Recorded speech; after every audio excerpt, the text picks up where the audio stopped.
The Liberty waking you up at 5:38 on your Monday morning. Welcome back.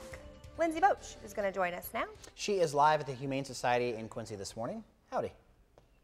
Hey, good morning, guys. I just can't get over the fact that it's already July. It snuck up on me, except all day yesterday I thought that today was going to be the 9th, not the 2nd. So I'm a week ahead or something. I don't know what's going on. But the 4th of July is coming up this Wednesday, and it's summer. It's hot out. We just saw the forecast, 100 degrees 5 times this week, and the other days are going to be in the upper 90s.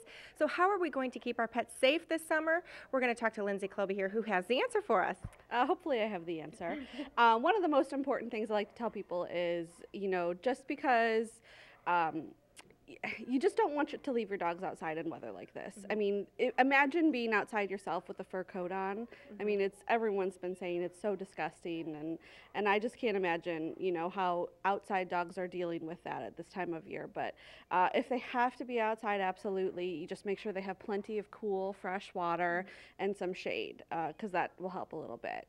And now humans can have heat stroke and heat exhaustion. That's the same for pets too. Yes, we see a lot of that this time of year, especially snub-nosed breeds like pugs. I know you have a pug, and like bulldogs, stuff like that, dogs like that. We see a lot of heat stroke this time of year. Is there anything, are there any symptoms that you can notice that you can maybe watch out for? Unfortunately, the symptoms for heat stroke are just like the symptoms of being hot. A lot of panting, lethargy, that sort of thing. So that's why it's so important to keep your dogs cool. The symptoms kind of sneak up on you. All right, and 4th of July, like I said, Wednesday, fireworks. A lot of dogs are afraid of fireworks. Yes. 4th of July is actually the biggest animal control holiday of the year. They see the most dogs come in because they get spooked by the fireworks. They don't know what's going on. They bolt from their yard or their pen or wherever they're enclosed out of fear. So it's really important to try to keep your dogs calm at this time of year, and maybe, if you're going to go see the fireworks with your family, make sure and leave your dogs inside and not out in the yard. And we've talked about this before. This is the Thunder shirt again. We're going to bring this up because it really does help. Yes, this is something that has been tested many times and used a lot. It kind of acts as a hug, so it wraps around the dog and kind of keeps anxiety at bay. So if you have a dog that's inside but very nervous about the fireworks, a lot of pacing or crying or, just a lot of fear about that, the Thunder shirt will help them. 4th of July parade is coming up. I know people like to see the pets in the parade. I know people like to bring their pets out to the parade.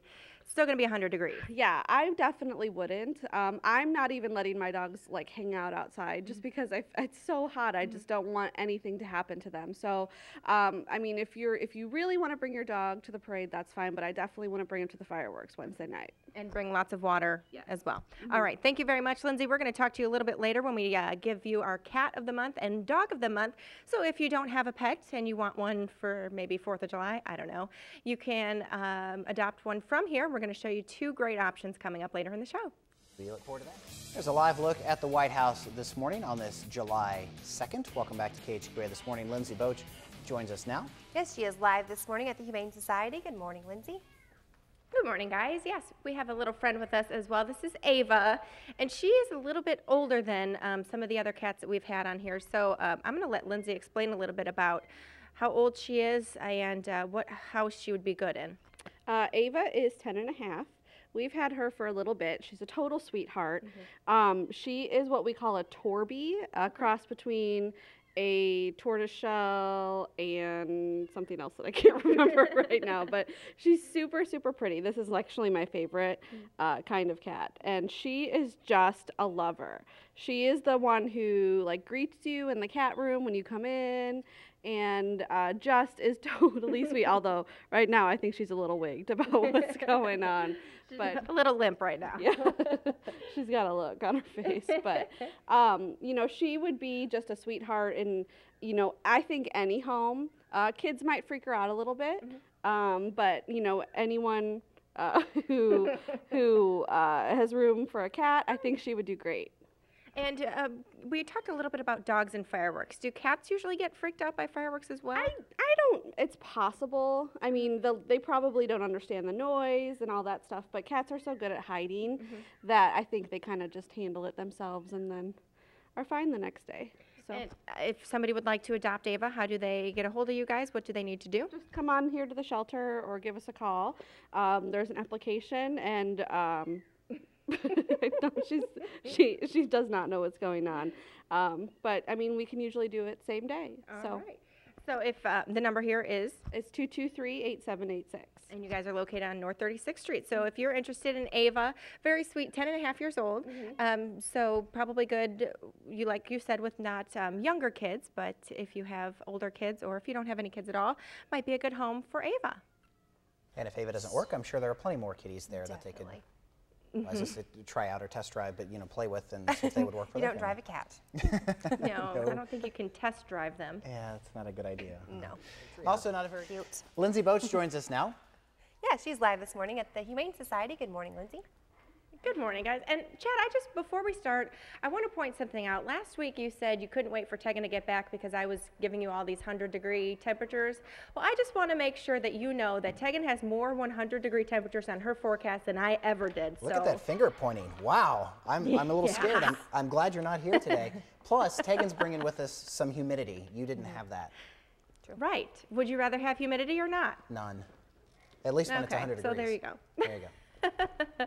We have your dog for you for Pet of the Month segment. This is Jax, and Jax is very full of energy, very, very sweet dog. What kind of dog is he, Lindsay?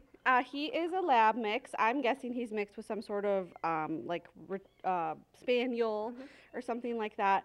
We actually had Jax when he was a puppy here, but he was returned recently. So he's about 9 months old, and he's got a lot of puppy left in him, but he's a great, great guy. He's one of my favorites that we have right now because he likes to swim in the pool. Ooh. So we have a little play yard in the back, and Jax likes to hop in, and he just kind of chills out in there. It's really fun to see. So. And what kind of home would be good for Jax? I think anything with quite a bit of energy would be great. I wouldn't say young kids, just because, as you can see, he is a jumper. He does have some bad habits. Jax, that's so rude. But maybe like middle-aged kids who can kind of run him around and give him some activity would be great for him. But you guys do obedience classes here. All dogs adopted from us do receive free obedience training. That's something new that we've started. Come here, buddy.